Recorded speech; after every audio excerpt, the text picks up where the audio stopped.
Mwenezi District, located in the southwestern parts of Masvingo, is known for its strategic location with major roads and railway links connecting eastern and western parts of Zimbabwe. The district is also one of the most vulnerable in Zimbabwe, prone to droughts and low rainfall. Periodic droughts, poor rains, and erratic weather patterns have over the years negatively impacted agricultural production and livelihood prospects in many parts of the country. Mwenezi Rural District Council is a district that comprises 17% of its total land is communal and 83% of its total land is resettlement. And it is in between Bubi River and Bubi River to the south and Lundi River to the north. It has 18 wards, of which 12 are communal and 6 are resettlement. Mwenezi District is a district which is quite hot, and people here in Mwenezi, they rely much on rearing of animals, mainly cattle, and most of the people for a living, they rely on cross-border trade. So most of the people will be going down to South Africa, which is nearer to us, where they buy their goods for buying and selling. Mainly that's what they do, keeping of cattle. And in terms of agriculture, people here in Mwenezi, they rely on growing small grain crops, such as pearl millet, rapoko, and the like. For a long time, the Mapfura fruit, which is found everywhere in the Mwenezi countryside, provided a limited respite for the Mwenezi community, who used to make a popular brew called mukumbi. There is an abundance of Mapfura trees in the district, as the tree thrives in the driest and arid regions of Zimbabwe. It is venerated and preserved by local people for the abundance and reliable harvest of its edible fruits. Mapfura taimutora semuchero unobatsira zvipfuwo zvakaita semombe nembudzi nehwai. Asi kuvanhu manje taimutora semuti wedu wechivanhu muno munzvimbo Mwenezi.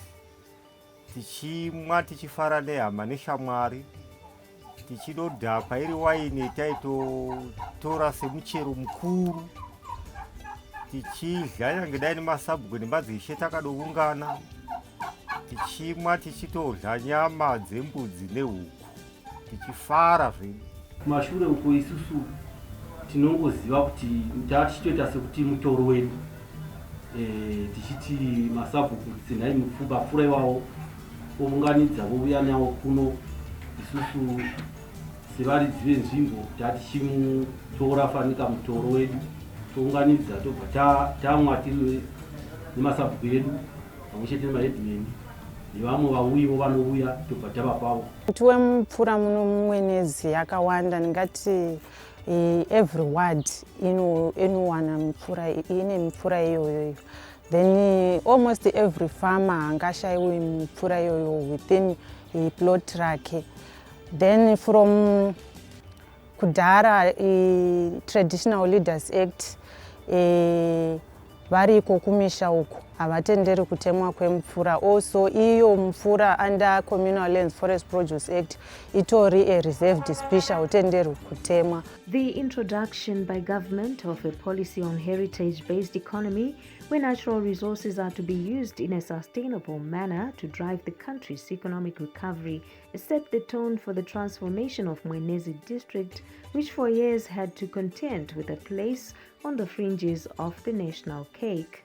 When we conceptualized it as a board with management, we never expected it to have this massive response from the community. Ndavanda kutosvikawo 60 years asi hatinamboziva kuti tingavingwawo neindastry kuno kwedu. Tinozvifarira takatenda nyange musi walonjiwa napresident akatiripo. Ipapo tiri kuona kuti Mwari vakagona, simba ravo Mwari rakushanda, uye tinorumbidzazve pfungwa iyoyo yakauya navakomana ava kuti vatengere vanhu.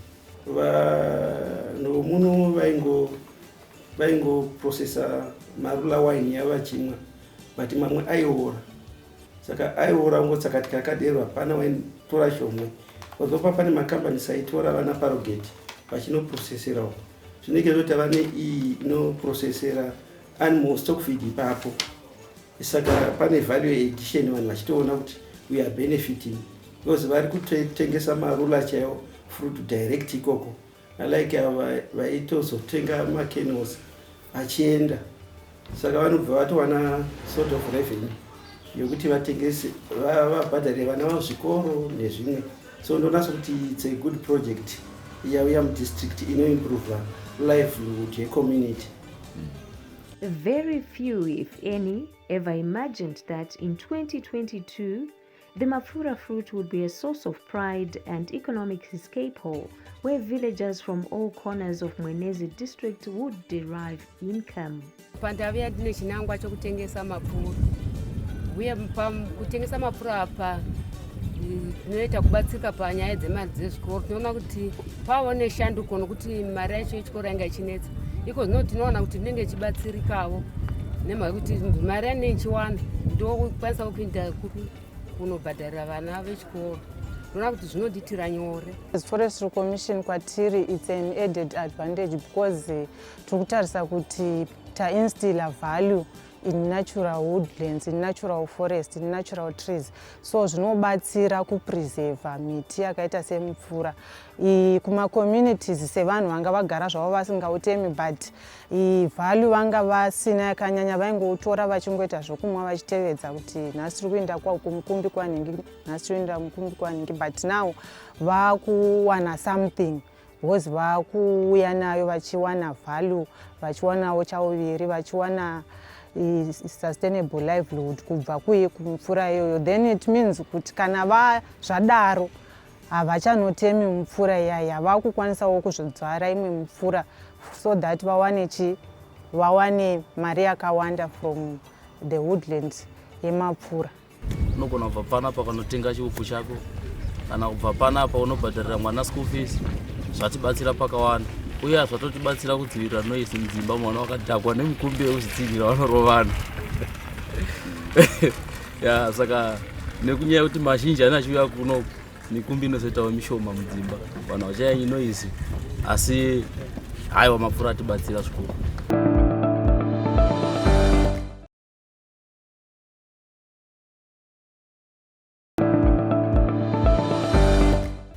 Baba ndombomanya kubasa mofu kungowana uchinje basa so ngoti basa kumukira kubasa azvinzvirira kuti singambobviri saka tombondoshavira kumapfura mapfura maiziva aya asina kana nebasa rose achidliwa nemadhongi ndo patava kusevenza ndo pachadutu pavo kuti pamwe tuwane upundutso ramangwana saka uri kuona sei kubasa basa zvose zviri right komushini unodi mushina unorova zvakanaka chaivo kuchirungu zvose kuzvose ukuite zvotaita zvemaoko zviyani kusaziva sure saka wakambomuravira here wadoinda paine process yadova waini chaiyo kudarika yegadzirwa nana mai vakaenda kuchikoro vana muzimbabwe takadzidza chaizvo zvisingambobviri shuwa ndichadombohuya ndoravira mudouya mvura yemadononoka zvisingambobviri chaizvo shuwa saka ndombofamba baba ndomboinda ndambozivoona ifambai zvakanaka iti muri chengetedze basa industry yedu umwe muno mumwenezi chaizvo kweteaoti ndima deitanga ipo paya ende pamuono saka kunaka kwayo ndimwe muchibata zvakanaka ipo paya pana iye inokura industry chaizvo saka uri chengetedza basa mwanangu advice yenyu yakanakisa zvisingambobviri. Philip Mpofu is a young man who says he has everything to thank for, as he never imagined that one day he would be working at a manufacturing plant right there in Mwenezi District. According to him, the introduction of a policy on heritage-based economy was a masterstroke that has transformed overnight his life together with his fellow villagers in this drought-stricken district. He is part of the hundreds of men, women and youths employed at the Mwenezi Mapfura Value Addition and Processing Plant, which is owned by the National Biotechnology Authority of Zimbabwe. Excellent.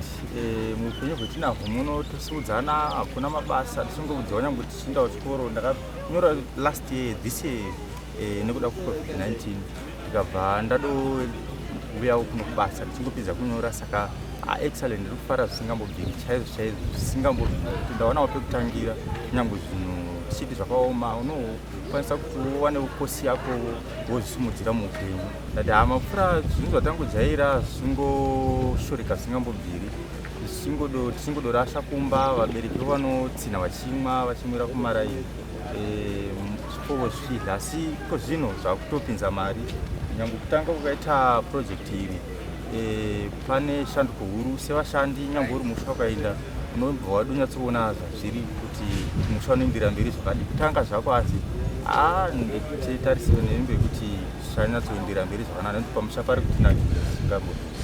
You would have seen that we have got something like 103 casual workers. That's employment creation. You would have seen that we have got farmers who bring in the fruits from the wild and from their fields, and that again is empowerment. So this has really empowered the Mwenezi community, and I think that it's a huge statement in terms of the President's thrust towards inclusion.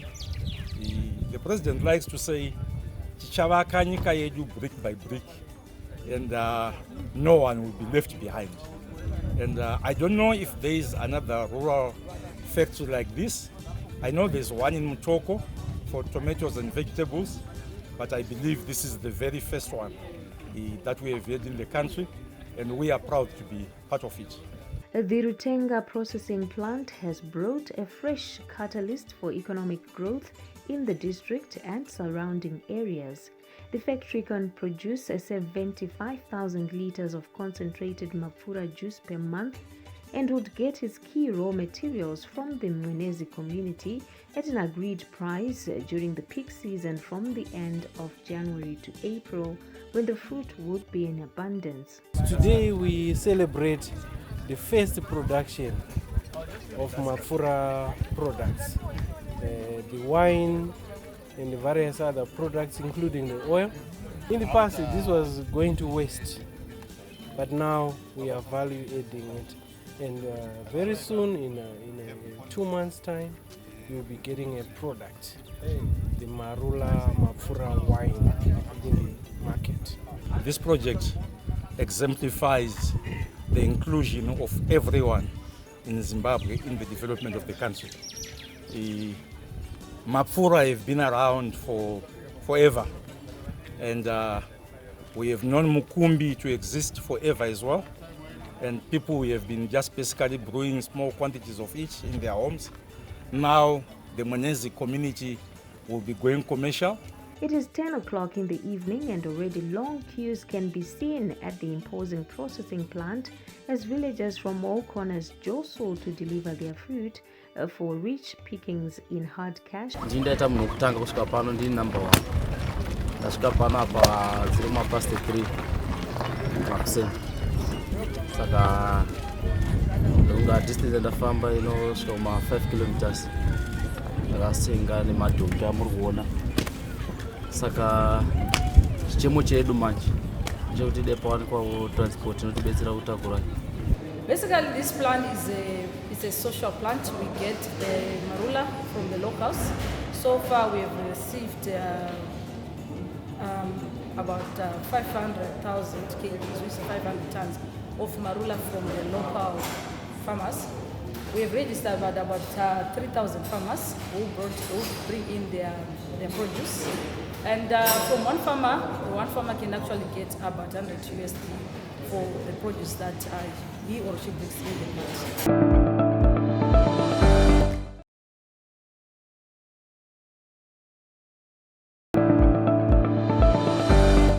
The Rutenga plant, which is the first of its kind in Zimbabwe, is built to process and value add the indigenous Mapfura fruit to produce edible oils, juices and wines for both domestic and export markets. It is part of the country's industrialization agenda, which is premised on innovation in the exploitation of locally available resources to grow the economy in line with President Mnangagwa's Vision 2030 to transform Zimbabwe into an upper middle class economy. This is a heritage-based economy, and more specifically it's a bioeconomy. So Zimbabwe is endowed with a lot of biological resources that can be turned into wealth. And this is one model that we are demonstrating as a National Biotechnology Authority, that with our biological resources we can create wealth, employment, industrialization, and we can have a very happy population in this country because we are blessed to have these biological resources. Ende kune miti yakawanda wanda inoziva inoshiwa ende inofaribva ikatasvana minyinyi vana mivonde vana mushuma yakadini kune miti yakawanda ine zvinhu zvinodini zvinoryiwa zvichengeterwa zvokuti kana zviri pavaongorori zvikona kuti zviongorerwe zvibude semabudiro akaita mapfura pamwe togona kuva nazve chimwe chinhu chinobuda muna izvozvo chira kuti zvinenge zviri hupfumi hwemuno mumwenezi. What we are saying is much of these products they are coming from other countries, but we have the fruit in the country. So what we're trying to do is to substitute for that and to come up with our own products from Marula. So it's uplifting the community at the same time to improve the economy of the country. By the time we start to import some of our products to other countries, that's when we are going to realize it's important. Pakata EIA Environmental Impact Assessment. So pakanotanga project tetine that document rebinding. Kuti vakati tichaita recycling water, mvura inosukiswa mapfura ichidzokera ichipurifyiwa ichishanda zvakare. We have products anobudapo pane fruit juice inotengeswa because the kernels acho enter into animal feeds. Nuts acho anoitwa oil and other products. So we'll be monitoring using the EIA document. Saka ndozvati tichita tichiona kuti zvavakataura panyaya environment are they complying. So we keep on inspecting kuona kuti vari comply here kapasipo tichigadzirisa. So it's on course kuti vakaita EIA depa pasina zvainetsa kuti titarire kuti zvavakaita agree vachiseta mudocument zvii zviri kuitika chii chavachaita. Albert Chivanga is the Chief Executive Officer of Mwenezi Rural District Council. The project means a lot to us.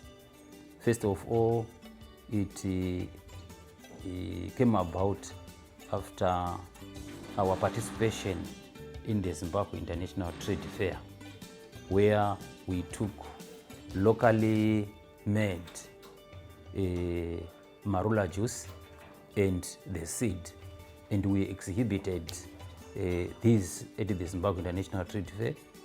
It was just like a funny thing, not knowing that we were going to attract about 2 investors.